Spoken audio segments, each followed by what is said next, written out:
ಫೈರೋಜ್ ಪಠಾಣ್ ಅಂತ ಸುಮಾರು 32 ವರ್ಷ ಧಾರವಾಡ ಉಪನಗರ ಪೊಲೀಸ್ ಠಾಣಾ ಸರಹದ್ನಲ್ಲಿರೋ ಮಾಳಾಪುರ ಅನ್ನುವಂಥ ಒಂದು ಏರಿಯಾದಲ್ಲಿ ಮನೆಯಲ್ಲಿದ್ದಂಥ ಸಂದರ್ಭದಲ್ಲಿ 9:30ಯಿಂದ 10 ಗಂಟೆ ನಡುವೆ 3-4 ಜನ ಬಂದುಬಿಟ್ಟು ಇವರಿಗೆ ಹಲ್ಲೆ ಮಾಡಿದ್ದಾರೆ. ಆ ಹಲ್ಲೆಯಿಂದ ಭಾಳಷ್ಟು ರಕ್ತಸ್ರಾವ ಹಲ್ಲೆ ಆಗಿ ಸ್ಥಳದಲ್ಲೇ ಮೃತಪಟ್ಟಿದ್ದಾರೆ ಅನ್ನೋದು ನನಗೆ ತಿಳಿದು ಬಂದಿದೆ. ಯಾವ ಕಾರಣಕ್ಕೆ ಮಾಡಿದ್ದಾರೆ ಮತ್ತು ಯಾರು ಮಾಡಿದ್ದಾರೆ ಅನ್ನೋಂಥದ್ದು ಅವರ ಕುಟುಂಬ ಸದಸ್ಯರು ಮತ್ತು ಸಾಕಷ್ಟು ಜನ ಲೈವ್ ವಿಟ್ನೆಸಸ್ಸು ಹೆಣ್ಮಕ್ಳೆಲ್ಲ ಇದ್ದಾರೆ.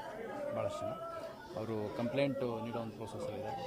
ಇದು ಕಂಪ್ಲೇಂಟ್ ಕೊಟ್ಟರೆ ಇಮಿಡಿಯೇಟ್ ನಾವು ಈಗಾಗಲೇ ಆರೋಪಿಗಳು ಯಾರು ಅನ್ನೋಂಥದ್ದು ಕ್ಲೂ ಸಿಕ್ಕಿರೋದ್ರ ಮೇಲೆ ಅವ್ರನ್ನ ಹುಡುಕ್ಲಿಕ್ಕೆ ನಮ್ಮ ಅಧಿಕಾರಿ ಸಿಬ್ಬಂದಿಗಳು ಕಾರ್ಯೋನ್ಮುಖರಾಗಿದ್ದಾರೆ. ಆದಷ್ಟು ಬೇಗ ಆರೋಪಿಗಳನ್ನು ಅರೆಸ್ಟ್ ಮಾಡಲಿಕ್ಕೆ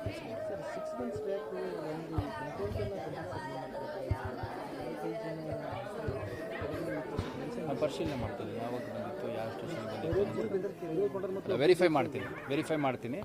ಈಗ ನನಗೆ ಎಕ್ಸಾಕ್ಟ್ಲಿ ಮಾಹಿತಿ ಇಲ್ಲ. ಇದು ನಮ್ಮ ಸ್ಥಳೀಯ ಪೊಲೀಸ್ ಠಾಣಾ ಅಧಿಕಾರಿಗಳ ಹತ್ರ ಮಾಹಿತಿ ಏನಿದೆ ಪಡ್ಕೊಂಡು ನಾನು ಮುಂದೆ ಕ್ರಮ ಕೈಗೊಳ್ತೀನಿ. ರಾಜಕೀಯ ದ್ವೇಷ ಆಮೇಲೆ ಹಳೆಯ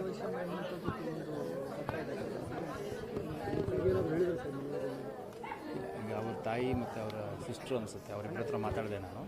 ಸೊ ಅವರು ಯಾರು ಈ ಕೃತ್ಯ ಮಾಡಿದಾರೋ ಅವ್ರಿಗೆ ಶಿಕ್ಷೆ ಆಗಬೇಕು, ಯಾವ ರೀತಿ ಹೊಡೆದ್ರು ಅನ್ನುವಂಥದ್ದು ಅಷ್ಟೇ ಹೇಳ್ತಾ ಇದ್ದಾರೆ. ಇನ್ನೂ ವಿವರವಾಗಿ ಅವ್ರ ಹತ್ರ ಮಾಹಿತಿಯನ್ನು ಪಡ್ಕೊಂಡಿಲ್ಲ. ಈಗ ಅವ್ರ ಕುಟುಂಬ ಸದಸ್ಯರಿದ್ದಾರೆ ಮತ್ತು ಅವ್ರ ಸಮಾಜದ ಭಾಳಷ್ಟು ಜನ ಮುಖಂಡರು ಬಂದಿದ್ದಾರೆ. ಅವರು ಫಿರ್ಯಾದನ್ನು ನೀಡಲಿ.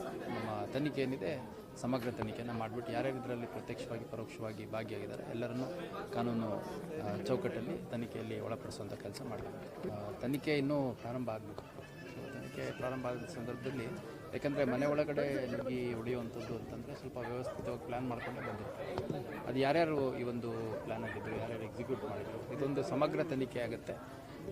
ಈ ರೀತಿ ಘಟನೆ ಮರುಕಳಿಸಿದ ರೀತಿಯಲ್ಲಿ ಒಂದು ಅತ್ಯಂತ ಸಮಗ್ರ ಮತ್ತು ಸಂಪೂರ್ಣ ತನಿಖೆಯನ್ನು ಮಾಡಲಾಗುತ್ತೆ.